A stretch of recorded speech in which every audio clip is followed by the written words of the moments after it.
الحمد لله وكفى وسلام على عباده الذين اصطفى أما بعد الحمد لله সমস্ত প্রশংসা সমস্ত তারিফ সমস্ত গুণগান সেই মহান প্রতিপালকের প্রতি যার অশেষ কৃপায় যার অশেষ দয়ায় আমরা দীর্ঘ একটি বছর অতিবাহিত করার পর আবারও আল জামিয়া সালাফিয়া কর্তৃক আয়োজিত চতুর্থ বার্ষিক সালাফি কনফারেন্সে উপস্থিত হতে পেরেছি। সেই শুকরিয়া জ্ঞাপন করে সকলে বলি আলহামদুলিল্লাহ। দরুদ ও সালাম বর্ষিত হোক মানবতার মুক্তির দূত আখিরি পয়গম্বর নবী মুহাম্মদুর রাসূলুল্লাহ সাল্লাল্লাহু আলাইহি ওয়াসাল্লামের প্রতি। আল্লাহুম্মা সাল্লি আলাইহি আল্লাহুম্মা বারিক আলাইহি।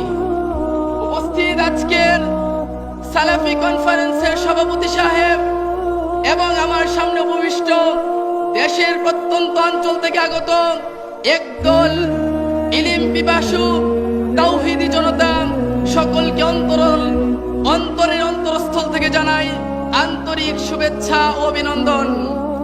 প্রিয় উপস্থিতি, আজকে আমার সংক্ষিপ্ত বক্তব্যের বিষয় হচ্ছে অধিক ফজিলত সম্পন্ন কিছু আমল। উক্ত বিষয়ের উপর সংক্ষিপ্ত আলোচনা করব ইনশাআল্লাহ।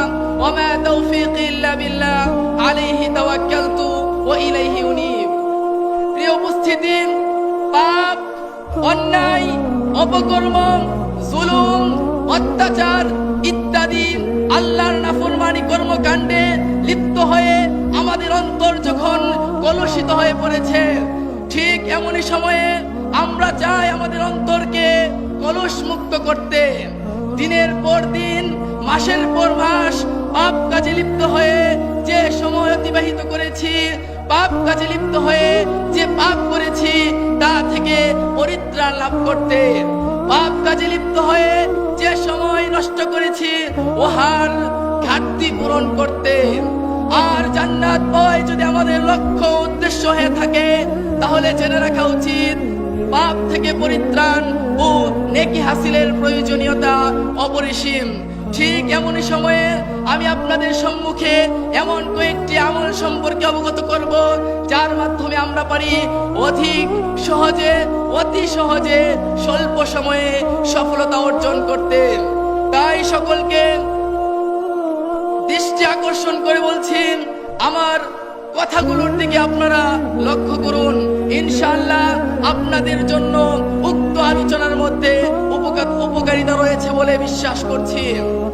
ওমর রাদিয়াল্লাহু আনহু বলেন, রাসূল সাল্লাল্লাহু আলাইহি ওয়াসাল্লাম বলেছেন, মা মিনকুম মিন আহাদিন ইয়াতাওয়াদ্দাউ ফায়ুসবিগুল উযু। তোমাদের মধ্যে হতে যে ব্যক্তি পরিপূর্ণভাবে ওযু করবে, ফায়াকুল, অতঃপর বলবে, আশহাদু আল্লা ইলাহা ইল্লাল্লাহ ওয়াহদাহু লা শারীকা লাহু ওয়া আশহাদু আন্না মুহাম্মাদান আবদুহু ওয়া রাসূলুহু। আমি সাক্ষ্য দিচ্ছি যে আল্লাহ ছাড়া কোনো মাবুদ নেই, তিনি এক, তার কোনো শরীক নেই। এই সাক্ষ্য দিবে যে মুহাম্মদ সাল্লাল্লাহু আলাইহি সাল্লাম আল্লাহর বান্দা ও রাসূল। মুহাম্মদুর রাসূলুল্লাহ সাল্লাল্লাহু আলাইহি ওয়াসাল্লাম বলছেন, ইল্লা ফুতিহাত লাহু আবওয়াবুল জান্নাহ, তার জন্য জান্নাতের দরজাসমূহ খুলে দেওয়া হবে। আস-সামানিয়া, 8টি দরজা খুলে দেওয়া হবে। ইয়াদখুলু মিন আইয়িহা শা, সে যেটি দিয়ে ইচ্ছে সেটি দিয়ে প্রবেশ করতে পারবে। সুবহানাল্লাহ। মুসলিম হাদিস নাম্বার 234। আমি বিশ্বাস করি আপনারা যারা এখানে উপস্থিত হয়েছেন সকলে উক্ত বাক্যটি, উক্ত কালেমাটি পারেন। তাই আসুন আমরা উক্ত কালেমাটিকে মূল্যায়ন করি। প্রিয় উপস্থিতি, বলছিলাম অধিক ফজিলত সম্পন্ন কিছু আমল।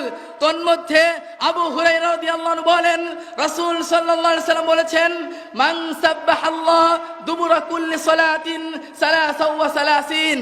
যে ব্যক্তি ফরজ সালাতের পর 33 বার সুবহানাল্লাহ ওয়া হামিদাল্লাহ সালাসা ওয়া সালাসিন, 33 বার আলহামদুলিল্লাহ ওয়া কাব্বারাল্লাহ সালাসা ওয়া সালাসিন, 33 বার আল্লাহু আকবার পাঠ করবে, ফাতিলকা তিসআউ ওয়া তিসআউনা, এই হলো 99 বার। ওয়া ক্বালা তামামুল মিয়া, 100 বার পূর্ণ করতে বলবে, লা ইলাহা ইল্লাল্লাহ ওয়াহদাহু লা শারীকা লাহু লাহুল মুলকু ওয়া লাহুল হামদু ওয়া হুয়া আলা কুল্লি শাইইন কাদির।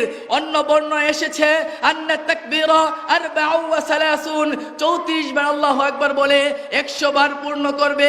আল্লাহর নবী মুহাম্মদুর রাসূলুল্লাহ সাল্লাল্লাহু আলাইহি সাল্লাম আমাদেরকে অবগত করেছেন, তিনি বলেন গুফিরাত লাহু খাতায়াহু ওয়া ইন কানাত মিসলা যাবিদিল বাহর, তার পাপসমূহকে ক্ষমা করে দেওয়া হবে। ওয়া ইন কানাত মিসলা যাবিদিল বাহর, যদিও তা সমুদ্রের ফেনার সমতুল্য হয়। সুবহানাল্লাহ। প্রিয় উপস্থিতি, আজকে আমরা উক্ত হাদিসটি মুসলিমে বর্ণিত হয়েছে 597 ও 96 নম্বর হাদিস। প্রিয় উপস্থিতি, আজকে আমরা পারি না ফরজ সালাতের পর উক্ত তাসবিহগুলো পাঠ করতে। আমরা আজকে ব্যক্তি প্রবর্তনী আমলে ব্যস্ত হয়ে পড়েছি, যার ফলে আমরা এই সুসংবাদ থেকে, এই পুরস্কার থেকে বঞ্চিত হচ্ছি। যারা আজকে আমাদেরকে বঞ্চিত করেছে, যারা আজকে আমাদেরকে ব্যস্ত করেছে, তারা সেই ব্যস্ততার মধ্যে আমাদেরকে অটুট রাখতে নানান প্রকার এক্সকিউজ, নানান প্রকার উজর পেশ করছে।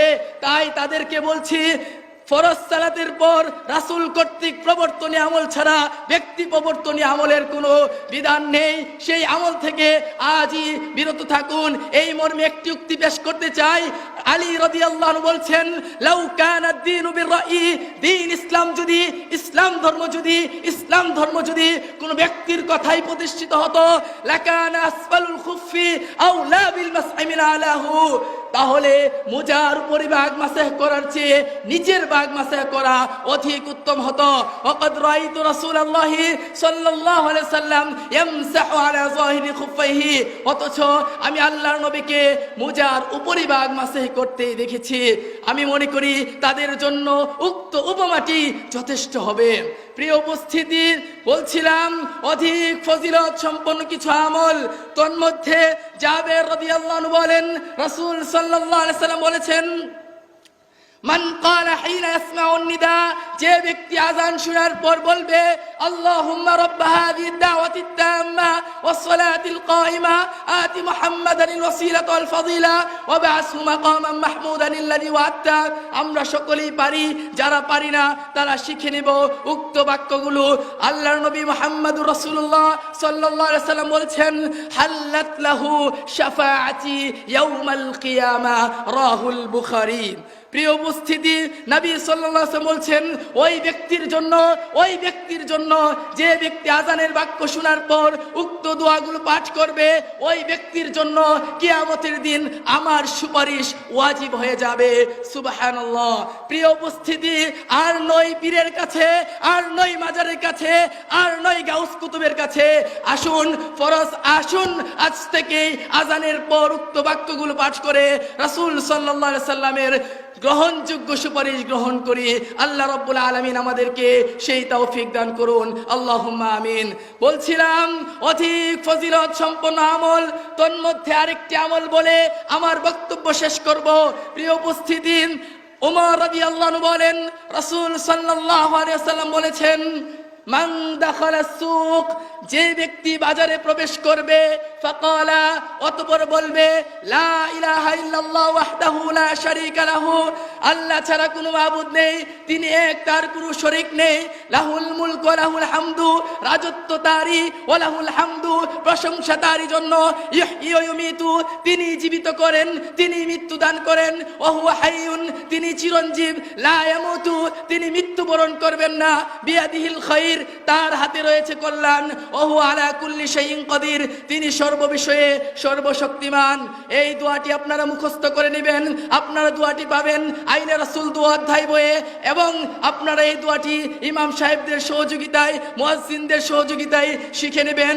রাসূল সাল্লাল্লাহু আলাইহি সাল্লাম পরবর্তী বাক্যে বলছেন, যে ব্যক্তি বাজারে প্রবেশ করে উক্ত দোয়া পাঠ করবে, আল্লাহর নবী মুহাম্মদুর রাসূলুল্লাহ সাল্লাল্লাহু আলাইহি সাল্লাম আমাদেরকে সুসংবাদ দিতে গিয়ে বলছেন, কাতাবাল্লাহু লাহু আলফা আলফি হাসানাতিন, ওই ব্যক্তির নেকির খাতায় 10 লক্ষ নেকি বরাদ্দ করা হবে।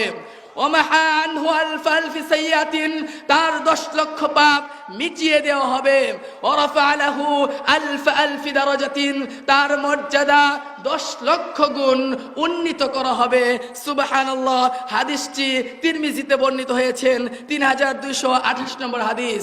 প্রিয় উপস্থিতি, বলছিলাম অধিক ফজিলত সম্পন্ন আমল, উক্ত আমলটি এখন যে আমলটি বললাম, প্রিয় উপস্থিতি আপনারা জানেন আহাব্বুল বিলাদি ইলাল্লাহি মাসাজিদুহা, আল্লাহ রাব্বুল আলামিনের নিকট পৃথিবীর মধ্যে সবচেয়ে পছন্দনীয় জায়গা হচ্ছে মসজিদ, আর আবগাদুল বিলাদি ইলাল্লাহ আসওয়াকুহা, সবচেয়ে নিকৃষ্ট অপছন্দনীয় জায়গা হচ্ছে বাজার। আর সেই বাজারে যখন রাসূল কর্তৃক প্রবর্তনীয় তার অনুসরণ করে তার রীতিনীতি অনুযায়ী যদি আমরা প্রবেশ করি, উক্ত দোয়া পাঠ করে, তাহলে আমাদের জন্য কত বড় পুরস্কার রয়েছে, সুসংবাদ রয়েছে।